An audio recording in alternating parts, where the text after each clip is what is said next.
이 시간 내 믿음이 크도다 하는 제목으로 함께 은혜 나누겠습니다. 여러분, 믿음은 선물입니다. 절대 행위에서 난 것이 아니고 하나님의 선물입니다. 그런데 이 믿음에는 사이즈가 있습니다. 어떤 사람은 작은 믿음, 그것 가지고 있다고 예수님께 책망을 받은 사람이 있습니다. 물 위를 걷다가 파도와 바람을 보고 두려워서 빠져갔던 베드로를 예수님이 건져주시면서 하시는 말씀이 믿음이 작은 자여 왜 의심하였느냐, 이리 말했습니다. 또 귀신 들린 아들이 물에도 불에도 자꾸 넘어지니까 이 아들 고쳐달라고 예수님께 나왔는데 마침 예수님께서 산에 계셔가지고 제자들에게 고쳐달라고 부탁을 했더니 이 제자들이 귀신이 떠나지 않는 거예요. 그래서 예수님이 산에서 내려오셨을 때 예수님, 우리는 왜 귀신을 명해도 이 쫓아지지가 않습니까? 얘기했더니 예수님께서 믿음이 작은 영고로다, 그리 말했습니다. 또 칠병이어 사건 때도 제자들이 떡이 없음을 가지고 논의하는 것을 보시고 너희 믿음이 작은 자들아 어찌 떡이 없음으로 논의하느냐, 이리 말씀도 하셨습니다. 반면에 큰 믿음도 있습니다. 백부장이 자신의 하인인데 중풍병이 걸린 거예요. 그래서 집에 두고는 예수님께 와서는 예수님, 말씀만 하시면 내 하인이 낫겠습니다. 집에 오실 필요 없어요. 말씀만 해주세요. 이렇게 얘기하니까 예수님께서 이스라엘 중에 이만한 믿음을 보지 못하였노라, 이리 말했습니다. 얼마나 믿음이 크길래 그리 말했겠습니까? 그리고 오늘 우리가 읽은 이 본문에 가나안 여인에게도 네 믿음이 크도다, 네 소원대로 될지어다, 이리 말했습니다. 보세요, 분명히 믿음의 사이즈가 있지요. 그런데 믿음은 하나님의 선물인데 사이즈가 있다고 한다면 어떤 사람한테는 큰 믿음을 선물로 줬고 어떤 사람한테는 작은 믿음으로 선물로 준 겁니까? 그렇다고 한다면 작은 믿음을 가진 사람에게 너 믿음이 작은 자야 하고 책망을 하시면은 이 사람 얼마나 억울하겠습니까? 예수님, 나한테 작은 믿음 줘서 내가 이렇게 작은 거지, 이게 내 탓입니까? 주님이 나한테 작은 거 주지 말고 큰 믿음 주지요, 이럴 것 아닙니까? 그리고 또 큰 믿음을 받았다고 칭찬받았던, 이 큰 믿음이 있다고 칭찬받았던 이 백부장이나 가나안 여인 같은 경우에는 하나님이 큰 믿음 줘가지고 큰 믿음 받았고 그 큰 믿음을 구사한 거니까 칭찬받을 이유가 뭐 있습니까? 내 노력도 아닌데, 안 그렇습니까? 자, 그러면 이걸 어떻게 해석을 해야 바른 해석이 될까요? 여러분, 정리하면 이렇습니다. 믿음은 선물로 받은 게 분명합니다. 그런데 선물로 받을 때 사이즈의 차별함이 없이 믿음을 씨앗으로 받습니다. 그 씨앗 같은 믿음이 내 안에 딱 심기면 이게 씨앗이라고 해서 얕볼 게 아닌 것이 겨자씨만한 믿음으로도 산을 들어서 바다에 던져지는 엄청난 능력의 이 믿음, 가능성의 믿음을 씨앗으로 받은 거예요.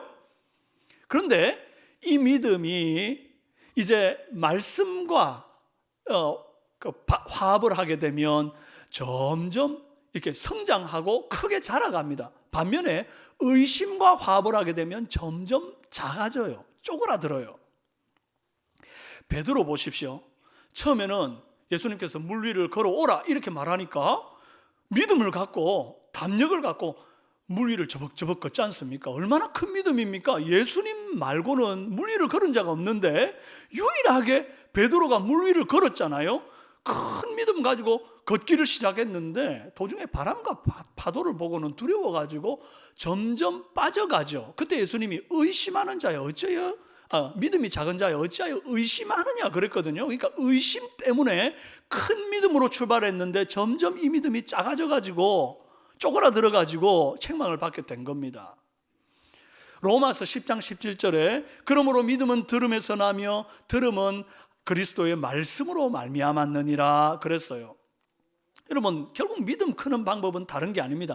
믿음을 씨앗으로 받았을 그때로부터, 선물로 받았을 그때로부터 끊임없이 하나님의 말씀을 듣고 그 말씀을 아멘으로 받을 때에, 그때 이 아멘으로 받는 것이 마치 이 믿음에 물 주고 거름 주는 것 같이 되어가지고 이 믿음이 점점 성장해 가는 거예요. 그것 말고는 믿음 크는 방법이 없는 거예요. 우리 한번 해봅시다. 아멘 하고 한번 큰 소리로 해봐. 시작. 아멘. 예, 이게 지금 여러분 믿음의 씨앗에 물 주는 거예요. 그럴 때 실시간으로 이 믿음이 커집니다. 오늘 저와 여러분의 믿음의 사이즈가 어느 정도인지 가나안 여인의 믿음을 통해서 비추어 보고 큰 믿음으로 나아가는 은혜 있기를 바랍니다. 예수님께서 두로와 시돈 지방으로 들어가셨어요. 이 두로와 시돈은 이스라엘 땅이 아닙니다. 이스라엘 최북단 근처에 있는, 이 갈릴리 근처에 있는, 국경을 넘어가게 되면 제일 먼저 만나는 동네가 두로와 시돈인데, 여기가 수리아 땅 베니키아라고 하는 곳이에요. 이걸 다른 말로 베니게라고도 합니다. 그 땅에서 제일 먼저 만난 여인이 이 가나안 여인이에요. 지도 하나 보여주시겠어요? 네, 여기 위에 보면 갈릴리라고 보이죠? 거기가 이제 이스라엘 최북단이에요. 거기서 조금 더 올라가면 베니게 보입니까? 예, 그 베니게, 지중해 옆에 있는 해상무역이 발달한 지역인데, 그 베니게에 있는 동네가 두로와 시돈입니다. 이방 땅인 거예요. 국경을 넘어야 돼요. 예수님께서 그곳을 딱 넘어 들어가셨을 때 제일 먼저 만난 여인이 이 가나안 여인이었습니다. 본문 22절에 가나안 여자 하나가 그 지경에 나와서 예수님께 소리를 질러 이르되 그랬거든요. 여러분, 이 가나안 여자에 대해서 좀 더 정확한 정보가 마가복음 7장 26절에 동일한 사건에 기록되어 있어요. 뭐라고 그랬는고 하니까 그 여자는 헬라인이요 수로보니게 족속이라. 이 수로보니게가 수리아 베니게를 합친 말이에요. 수리아 베니게, 수로보니게 비슷하죠, 그죠? 같은 말입니다. 그러면 왜 마가복음에서는 수로보니게 여자라고 말했는데 이 마태복음에서는 가나안 여자라고 소개를 하고 있는 걸까요? 이유가 있습니다. 이 마태복음은 유대인 독자를 중심으로 기록된 거거든요. 구약시대에 유대인들은 가나안 족속을 심판받아 멸해버려야 할 족속, 정복전쟁을 하러 들어갈 때, 구약시대에 여호수아 시대에 정복전쟁 하러 들어갈 때 그때 싹 내쫓았어야 되는데 이 잔당들이 남아있어가지고 그들이 눈에 가시가 된 존재, 절대 함께하면 안 되는 족속들, 이렇게 여겼어요. 그러니까 지금 오늘 말씀에서 이 여자를 가나안 여자라고 소개하고 있는 이유는 이 여자는 긍휼히 여김을 받을 가치가 없는 이방 여인임을 유대인 독자들에게 강조하는 그런 내용을 담은 것입니다. 의도적으로 이렇게 기록을 한 거죠. 그런데 이런 배경을 가진 여자, 어느 누구도 유대인들이라면 만나주지 않을 여자를 예수님께서 두로와 시돈 지방에 들어가셔가지고 수리아 베니게로 그 국경을 넘어 들어가가지고 그 여자를 만나주셨습니다. 우리가 그냥 이 마태복음에서 읽으면 이 여자가 예수님 만나려고 의지를 갖고 나왔구나, 이렇게만 생각을 할 수 있는데, 아무리 여자가 의지를 갖고 예수님 만나고 싶어도 예수님이 국경을 넘어주지 않으시면 절대로 안 되는 일이에요. 왜 그러는가 하니, 원래 유대인들은 이방인들을 개취급할 뿐만 아니라 이 이방 땅만 밟아도 그 땅으로 인해서 내가 부정해진다고 여기기 때문에 이방 땅으로 들어가지를 않습니다. 그런데 예수님께서 사랑의 마음을 갖고 이 한 영혼을 구원하겠노라고 수리아 베니게 땅 두로와 시돈 지방으로 들어가신 거예요. 사랑입니다, 사랑. 오늘 저와 여러분도 예수님의 이 국경을 넘는 사랑의 마음을 갖고 우리 주위에 있는 불신자들에게 나아가서 그리스도의 복음 증거하는 은혜 있기를 바랍니다. 자, 그럼 무슨 이유로 예수님께서 이 가나안 여자를 만나 주셨는지를 한번 살펴봐요. 이 여자가 자기 딸이 흉악하게 귀신이 들린 겁니다. 그래서 나를 불쌍히 여기달라고 막 예수님께 소리를 지르죠. 보통 때 같으면 예수님 인자하시니까 가시던 걸음을 멈추고 돌아서서 딸아, 내 믿음대로 될지어다, 그렇게 인자하게 얘기해 주실 것 아닙니까? 그런데 이상하게 오늘 이 사건 속에서는 가나안 여자한테 너무 비인격적인 말들을 막 쏟아내 놓는 거죠. 아니, 평소 예수님답지가 않습니다. 처음에는 아예 막 소리를 지르는데 한 말씀도 대답지 않습니다. 침묵이죠. 그 다음에는 나 이스라엘의 어린 양들에게만 보냄받았지 너희들 이방인에게는 보냄받지 않았어, 이러고 선을 쫙 그어버립니다. 그런데도 이 여인이 막 예수님께 나와서 엎드려 절하면서까지 도와달라고 부탁을 하니까 예수님이 뭐라고 그런가 하니까 자녀의 떡을 취하여 개들에게 던짐이 마땅치 않아. 아주 그냥 모질게 말을 팍 던지네요. 그랬더니 이 여자가 개들도 주인의 상에서 떨어지는 부스러기 먹잖아요. 부스러기라도 좀 주시면 안 됩니까? 다 이렇게 말합니다. 야, 그 말을 듣고 난 이후에 예수님이 대답이 그래요. 여자여, 네 믿음이 크도다. 그러면서 딸의 귀신을 탁 쫓아주시거든요. 왜 이런 과정을 거쳐서 여자여, 네 믿음이 크도다 그러면서 귀신을 쫓아주셨을까요? 단순히 생각해 보면 이런 과정을 통해 이 여자의 믿음이 얼마나 큰지를 알아보시려고 한 것 같습니다. 자, 그러면 제가 다시 질문해 보겠습니다. 이 여자의 믿음을 확인하기 위해서 예수님이 모질고 냉정하고 모욕적인 말을 하지 않고서는 도무지 그 여자의 믿음이 어떻는지를 확인할 방법이 예수님께는 없습니까? 처음부터 예수님은 그 여자가 어떤 정도의 믿음을 가졌는지 전혀 몰랐는데 일부러 거절도 하고 모욕적인 대화를 하고 난 다음에 이 여자의 반응을 보니까 이 여자 정말 믿음이 큰 여자구나 뒤늦게 알게 된 겁니까? 그렇다면 예수님은 하나님 아들 아닙니다.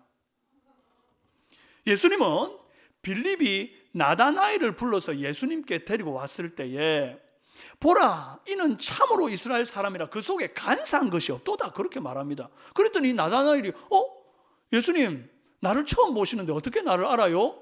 이렇게 물으니까 예수님이 빌립이 너를 부르기 전에 네가 무화과 나무 아래에 있을 때 내가 보았느니라 이렇게 말합니다. 예수님이 이런 분입니다. 시공을 초월해서 모든 것을 아는 분이에요. 열 길 물속은 알아도 한 길 사람 속은 모르는데 이 나다나엘의 마음속에 간사한 것이 없는 줄을 주님은 아셔요. 그리고 무화과 나무 아래 혼자 있었는데 예수님 마치 그 자리에 있었던 것처럼 이 나다나엘을 아셨던 거예요. 이런 예수님이기 때문에 이 가나안 여자가 수리아 베니게 그 두로와 시돈 지방 어느 곳에서 예수님 만나겠다고 나설 때 이미 예수님은 그 여자를 알았고 그 여자 속에 마치 나다나엘에게 간사함이 없는 것을 알았던 것처럼 믿음이 큰 줄을 알고 계셨던 겁니다. 처음부터 다 아셨는데 왜 일부러 모욕적인 말, 가슴을 후벼 파는 말을 하면서까지 거절을 하셨을까요? 두 번, 세 번 입 아프게 말실말 필요 없이 처음부터 최종적인 대답으로 가가지고 도와달라고 말하자마자 여자여 네 믿음이 크도다 내가 안다 네 소원대로 될지어다 그렇게 말해줬으면 얼마나 좋습니까? 우리가 예수님에 대해서 오해 안 해도 되잖아요. 예수님 너무 비인격적이야 어떻게 이 여자 보고 개라고까지 말하지 막 이러면서 오해할 빌미를 만들 필요가 없는 거거든요. 처음부터 나 네 믿음 큰 줄 알아 그래 네 소원대로 되라 이래줬으면 얼마나 좋습니까? 그런데 왜 그러지 않았죠? 이 가나안 여자 때문도 아니고 바로 저와 여러분을 위함입니다. 주님은 가나안 여자와의 이 대화의 과정이 있잖아요. 여태까지 다른 사람들과 하지 않았던 이 과정을 일부러 만드셔가지고 오고 오는 세대들에게 저와 여러분에게 믿음의 이 씨앗이 크게 자라는 비결이 무엇인지를 알려주고 싶어 하셔요. 그래서 일부러 이 케이스를 하나 만드신 겁니다. 자, 그럼 주님이 가르쳐주고 싶은 믿음이 크는 첫 번째 비결이 무엇일까요? 받아합시다. 시작. 침묵이 거절이 아님을 믿을 때에 믿음이 큰다. 부르짖으면 바로 응답받는 기도 있습니다. 그러나 항상 그렇지가 않습니다. 어떨 때는 아무리 부르짖어도 주님이 응답지 않을 때가 있어요. 뭔가를 부탁했는데 아무 대답도 없으면 얼마나 답답합니까? 그런데 이 여자는 예수님이 입 딱 닫고 침묵하는 중에도 그 침묵이 거절이 아니라 믿고 계속해서 부르짖습니다. 얼마나 소리치며 부르짖고 그게 시끄러웠던지 제자들이 막 예수님한테 가가지고 부탁을 합니다. 예수님, 이 여자 시끄러워 죽겠어요. 귀에서 피나겠어요. 그냥 돌려보내든지 안 그러면 소원을 좀 빨리 들어줘가지고 돌려보내든지 뭐 어떻게 해서든지 좀 돌려보내줘요. 부탁을 하거든요. 끈질깁니다. 집요합니다. 간절합니다. 그 끈질김에 예수님이 반응했어요. 예수님 귀 먹지 않았는데도 일부러 못 들은 채 하고 있었습니다. 이유가 뭐죠? 더 크게 부르짖으라고. 이런 경우도 있다는 것을 우리 주님께서 알려주시는 거예요. 기도할 때 제까닥 응답해 줄 때도 있지만 더 크게 지속적으로 부르짖을 때에 응답해 주실 때도 있다는 그 주님의 완벽한 때를 우리는 모르기 때문에 그 때가 올 때까지 포기하지 말고 기도할 것을 우리에게 알려주시고 계시는 겁니다. 애들 클 때 부모가 능력 있다고 자녀 사달라는 대로 다 사주면 애들 버릇없게 크잖아요. 막 그냥 사준 거 소중하게 여기지 않고 함부로 쓰다가 툭툭 아무 데나 던져놓고 관리도 제대로 안 하고 감사하는 마음도 없고 뭐 부탁하면 언제든지 제 가닥 떨어지는 게 자동 자판기 같이, 그러니까 엄마 아빠를 자판기처럼 여깁니다. 그래서 제가 언젠가 아들이 이제 길 가다가 전기로 가는 스케이트보드를 타는 걸 보더니 아빠 나도 저거 사주세요 막 이러는 거예요. 그래서 제가 야 이거 비싸다, 네가 돈 벌어서 사라. 제가 참 착한 아빠거든요. 그래서 돈 벌어서 살 길을 열어줬습니다. 방 청소 1,000원, 쓰레기 분리수거 2,000원, 설거지 3,000원. 이게 맨날 나오는 게 아닙니다. 이게 설거지도 얘가 이제 빨리 돈 벌어야 되니까 아빠 오늘 설거지하면 안 돼요. 안 된다. 너 엄마가 해야 된다. 분리수거 하면 안 돼요. 아직 멀었다. 좀 더 모이면 그때 해라. 그래가지고 이 친구가 막 열심히 막 찾아서 청소도 하고 뭐 분리수거도 하고 막 그러면서 이 용돈을 모았어요. 그리고 한 달 정도 지나니까 이 돈이 좀 된 거예요. 그러더니 이제 원하던 그 전기로 가는 스케이트보드를 다 산 겁니다. 그 산 날 너무 좋아가지고 이제 아파트를 몇 바퀴를 도는지 몰라요. 그러면서 아빠 어때요? 이렇게 하면 멋있어요. 저렇게 하면 멋있어요. 막 이러면서, 그리고 그걸 함부로 던져두고 실증 났다고 처박아두고 이러지를 않고 막 이렇게 닦아가지고 어디 모셔놓고 막 충전하고 막 엄청 애지중지하면서 관리하더라고요. 그리고 결국 그 용돈을 이제 그렇게 모을 수 있게 허락해 준 아빠한테 감사하더라고요. 하나님이 우리에게 구하는 것을 바로 제가닥 응답해 주실 수도 있지만 그러지 않는 이유가 이럴 때도 있다는 거예요. 바로 들어주면 그 가치를 잘 모르고 감사도 무뎌지고 함부로 관리하고 이제 그러기도 하잖아요. 그래서 어떤 사람들에게는 의도적으로 더 기다리게 하실 때가 있습니다. 하나님의 선한 때, 절대 늦지 않은 완전한 타이밍에 하나님이 응답하시는 거예요. 그러나 그 침묵의 시간이 절대 거절이 아님을 믿으셔야 합니다. 어떤 분은 하나님이 다른 사람 기도는 잘 들어주는데 내 기도는 안 들어줘요, 이렇게 말하는 분들이 있습니다. 왜 그런 말 할까요? 기도해도 하나님 응답해 주지 않는 것 같다고, 침묵하는 것 같다고 빨리 포기해 버리니까 하나님이 안 들어주는 것처럼 보일 뿐입니다. 기도 이거 한두 번 해보고 포기할 것 아닙니다. 한 달, 두 달, 1년, 2년 했다고 포기하면 안 됩니다. 이 여자는 제자들이 시끄러워서 어떻게든지 빨리 돌려보내고 싶을 정도로 막 소리를 치거든요. 눈치 안 봤죠. 자존심 세우지 않고 막 끈질기게 이렇게 막 구하거든요. 만약에 예수님이 조용히 기도하는 거 좋아하시고 이게 부르짖고 시끄럽게 하는 거 싫어하신다 그러면 야 시끄러워서 못 살겠네, 하나님 기먹었냐? 조용히 기도해도 다 알아들어, 좀 부르짖지 마, 이랬을 거예요. 여러분, 교회가 경건해야 된다고 소리내서 기도하시는 분들한테 가가지고 좀 제발 조용히 좀 기도하세요, 기도를 못 하겠어요, 하나님 기먹었어요, 이렇게 말하는 것은 비성경적인 얘기입니다. 성경적이지 않아요. 여러분, 큰 소리로 부르짖는 것도 우리 주님이 원하시는 기도고, 때로는 그럴 만큼의 힘도 없고 여력도 없고 정말 원통하게 짝이 없어서 한나처럼 입만 딸싹딸싹거리는, 그래서 남들이 보면 저 술이 취했나 싶을 정도의 그런 기도도 하나님이 기뻐하는 기도예요. 어느 것도 하나 하나님 마음에 싫은 기도는 없어요. 그러니 부르짖는 거 마음껏 부르짖으시고, 또 조용히 기도하실 분은 조용히 기도하시고, 조용히 기도하시는 사람은 부르짖는 사람 탓하지 마세요. 부르짖는 사람은 아유 저 믿음이 적어서 부르짖을 줄 모른다고 탓하지 마세요. 다 하나님이 기뻐해요. 기도하는 것이 중요할 뿐입니다. 그러므로 우리 삼성교회는 기도하는데 눈치 보지 말고 기도하시고 눈치 주지도 않는 교회가 되기를 바랍니다. 주님이 침묵하시는 시간은 절대 거절이 아님을 믿고 기도하는 그런 저와 여러분 되시기 바랍니다. 그럴 때의 믿음이 큽니다. 자, 두 번째로 어떤 상황에서도 입술로 범죄치 않고 나의 주님을 고백할 때 믿음이 커요. 자, 읽어봅시다. 시작.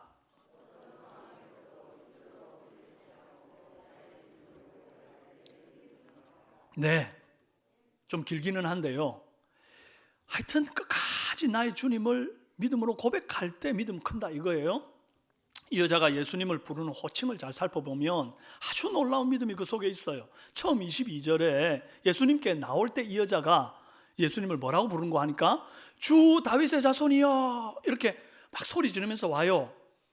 예수님을 이제 처음 만나는 겁니다. 들리는 소문만으로 들었는데 예수님 너무 좋은 분이라 막 병자를 고쳐주고 귀신 쫓아내시고 막 먹을 것도 주시고 막 이러시니까 너무 좋은 분 아니에요? 그래서 막 기뻐가지고 주 다윗의 자손이요 드디어 만났어요 막 이러고 왔어요.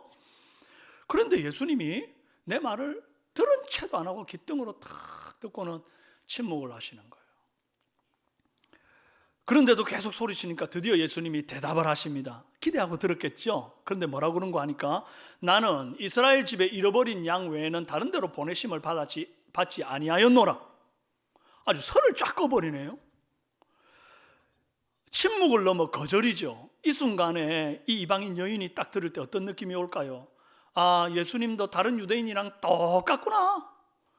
이방인들을 개처럼 여기고 아주 지역 감정이 확실하고 선민 사상에 물들어 있는 그런 꼰대 같은 유대인이구나. 별 차이 없구나. 딱 열받는 거죠. 나는 지금 예수님 초면에 최대한 존중해가지고 주 다윗의 자손이여 하고 나왔는데 예수님은 나를 지금 초면으로 만나는 거 아니에요? 그런데 예수님은 선을 쫙 긋고 말이죠. 비인격적으로 말을 했단 말이에요. 아니, 이 사람이 지금 당신 방금 뭐라고 그랬어? 그럴 만도 한데 이 여자 뭐라 그런 줄 아십니까? 25절에 예수께 절하며 이르되 주여 저를 도우소서. 주님이라는 거예요. 이 다음에 하신 말씀은 더 심합니다. 예수님이 아주 모진 말을 해요. 자녀의 떡을 취하여 개들에게 던짐이 마땅치 아니하노라. 막 대놓고 인종차별하는 겁니다. 너 개다 이걸 이렇게 얘기하는 거. 얼마나 모욕적입니까? 이쯤 되면 부탁도 안 들어줄 것 같고 욕이나 실컷 하고 있는 저 예수님 넌더리가 날 정도 아닙니까? 그러면 아이고 더럽다. 나도 필요 없다. 잘 먹고 잘 살아라. 그러고는 딱 등 돌려서 가도 될 텐데 이 여자 대답이 기가 막힙니다. 27절에 주여 올소이다마는 개들도 제 주인의 상에서 떨어지는 부스러기를 먹나이다. 처음에도 주여, 중간에도 주여, 마지막에도 주여 그러잖아요. 여러분, 주인의 상에서 떨어지는 부스러기라도 먹나이다 라고 말한 그것도 참 대단한 믿음이기는 한데요, 이 여자의 진짜 큰 믿음은 뭔지 아십니까? 처음에 주를 잘 몰랐을 때도 주여 부르짖었는데 나중에 중간에도 주님, 마지막에도 주님 하는 이게 큰 믿음이에요. 예수님이 나의 주님이라는 사실을 어떤 경우에도, 어떤 고난이 와도, 어떤 모욕을 당해도 절대로 포기하지 않는, 예수님을 나의 주님으로 꼭 붙들고 의심치 않는 이게 큰 믿음이에요. 욥도 그랬습니다. 욥기 2장 8절에 10절에 보면 욥이 제 가운데 앉아서 질그릇 조각을 가지고 몸을 긁고 있더니 그의 아내가 그에게 이르되 당신이 그래도 자기의 온전함을 굳게 지키느냐? 하나님을 욕하고 죽어라. 그가 이르되 그대의 말이 한 어리석은 여자의 말 같도다. 우리가 하나님께 복을 받았은즉 화도 받지 아니하겠느냐 하고 이 모든 일에 욥이 입술로 범죄하지 아니하니라. 그래요. 여러분, 어떤 상황에도 하나님을 원망하거나 부인하지 마십시오. 우리가 다 헤아리지 못하는 하나님의 속 깊은 뜻이 있습니다. 늦게 응답하실 때는 그 늦게 응답하시는 주님의 뜻이 있어요. 그리고 늦게 응답된 게 빨리 응답된 것보다 훨씬 좋음을 나중에는 깨닫게 되는 거예요. 결국 입술로 범죄치 않고 주만 붙들었던 이 욥의 인생에 모든 것이 다 회복되는데 재산은 2배로 회복이 되고 또 죽은 자녀의 수만큼 다시 자녀를 출산하게 됩니다. 그리고 그 자녀가 얼마나 귀한지 그 지역에서 정말 보배롭게 소문이 또 납니다. 그 정도로 하나님께서 좀 늦었다 싶을 때라도 그건 내 생각에 늦은 거지 하나님께는 완전한 때에 응답을 주신다고요. 여러분 어떤 상황에도 주님 믿고 우리 주님을 붙드시기를 부탁합니다. 여러분 교회 와서 기도해봐야 응답도 안 되고 소용없더라, 절에나 가자, 저 아래 있는 유천성당에나 가자 그러신 분은 계시면 제가 미사하는데 쫓아가가지고 끄집고 올라올 겁니다. 절대 그런 분들은 우리 교회에 없기를 바랍니다. 비록 하나님이 내게 감당하기 힘든 고난을 주시고 기도에도 응답이 더디고 오히려 상처를 더하시는 것 같은 때에도 여러분 온전함을 굳게 지키시기를 바랍니다. 입술로 범죄치 않으시기를 부탁합니다. 처음에도 주여, 중간에도 주여, 마지막에 코끝에 숨 떨어질 때도 주여 이전보다 더욱 사랑합니다. 이렇게 가는 거예요. 그렇게 갑시다. 우리 예수님을 끝까지 나의 주님으로 고백하는 큰 믿음의 사람 됩시다. 우리 받아합시다. 의심 말고 변심 말고 전심으로 믿읍시다. 자, 함께 한번 쭉 연결할 거예요. 의심 말고 변심 말고 전심으로 믿습니다. 한 번 더. 의심 말고 변심 말고 전심으로 믿습니다. 할렐루야. 자, 세 번째로 받은 말씀을 의심 없이 믿고 돌아갈 때 믿음이 커요. 읽어봅시다.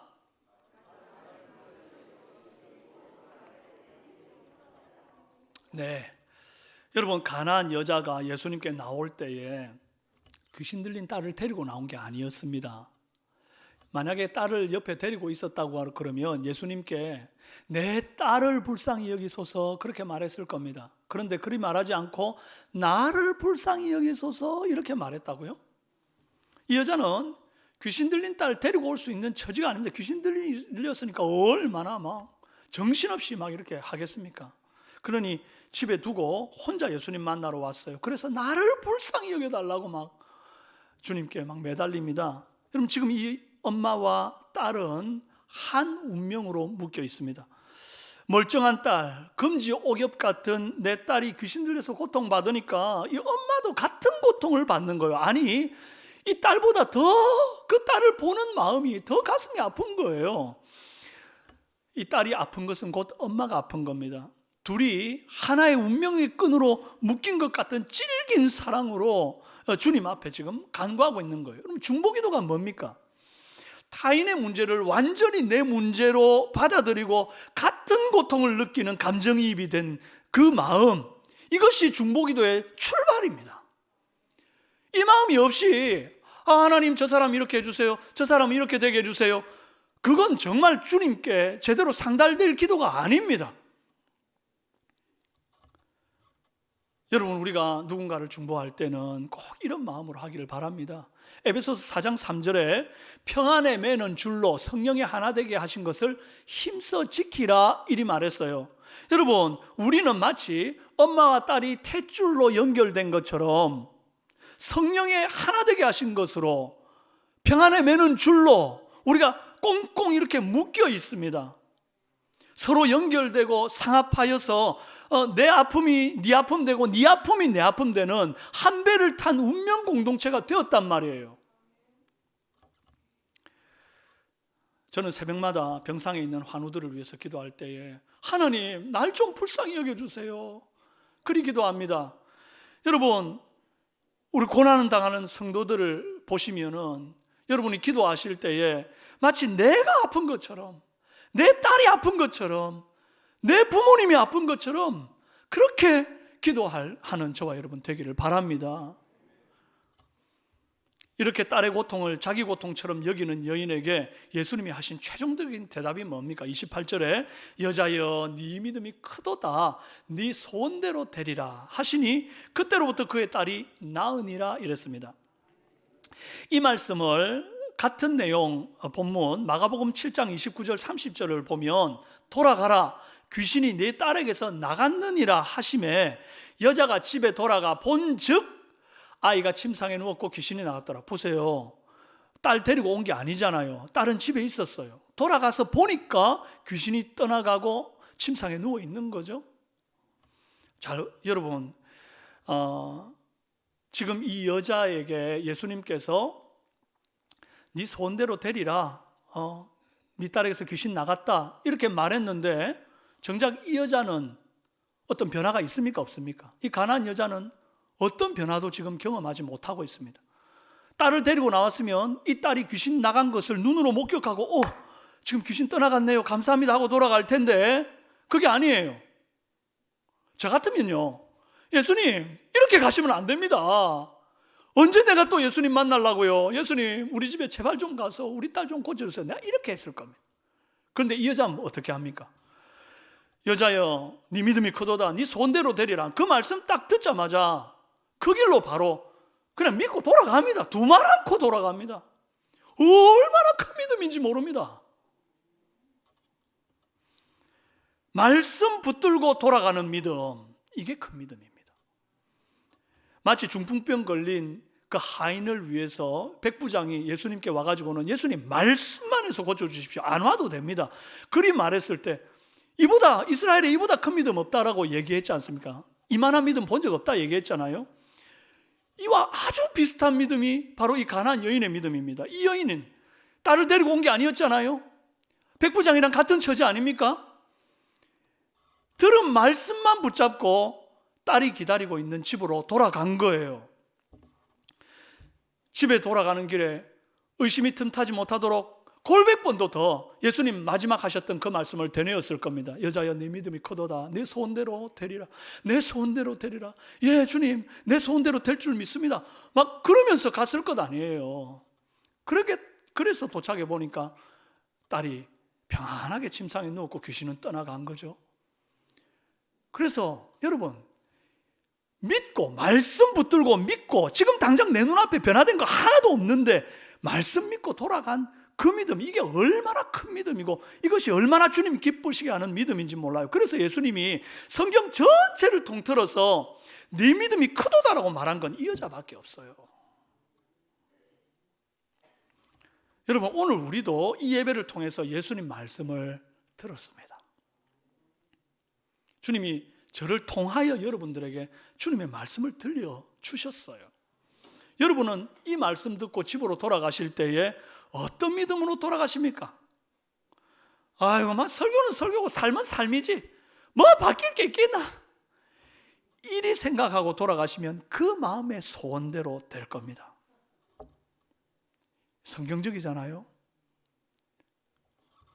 그러나 주님의 말씀을 아멘으로 받고 지금 당장 내 눈앞에 바뀐 것 하나도 없지만 믿음으로 말씀 딱 붙들고 그대로 될 줄 믿고 돌아가는 그 발걸음은 그 발걸음 걸음마다 믿음이 커나가는 줄로 믿습니다.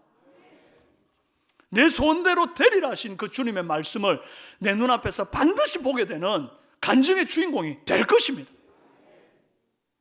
사랑하는 여러분, 우리는 똑같은 크기의 믿음의 씨앗을 받았음을 기억하십시오. 그런데 나중에 우리가 주님 앞에 설 때 어떤 이는 의심 가득해가지고 책망을 받고 어떤 이는 말씀과 화합하여 믿음이 얼마나 큰지 칭찬을 들을 것입니다.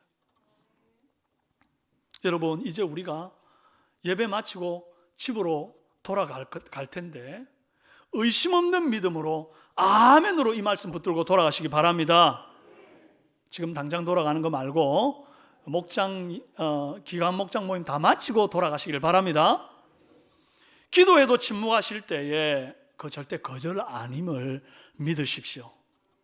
그리고 계속해서 부르짖는 큰 믿음의 사람이 되시기를 바랍니다. 여러분, 지금 아직도 꾸준히 기도하고 있는데 응답 안 되고 주님 마치 침묵한 것 같은, 하늘 문 닫은 것 같은 그런 느낌 받으시는 분 계시죠?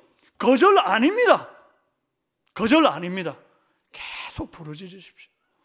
그럴 때에 우리 주님이 반드시 응답을 경험케 하실 줄로 믿습니다. 어떤 상황에서도 입술로 범죄치 말고 나의 주님임을 고백하시기 바랍니다. 마지막 순간 코끝에 숨 딱 떨어지고 주님 뵐 때까지 나의 주님을 고백하는 믿음 큰 저와 여러분 다 되시기를 주님의 이름으로 축원합니다. 기도하겠습니다.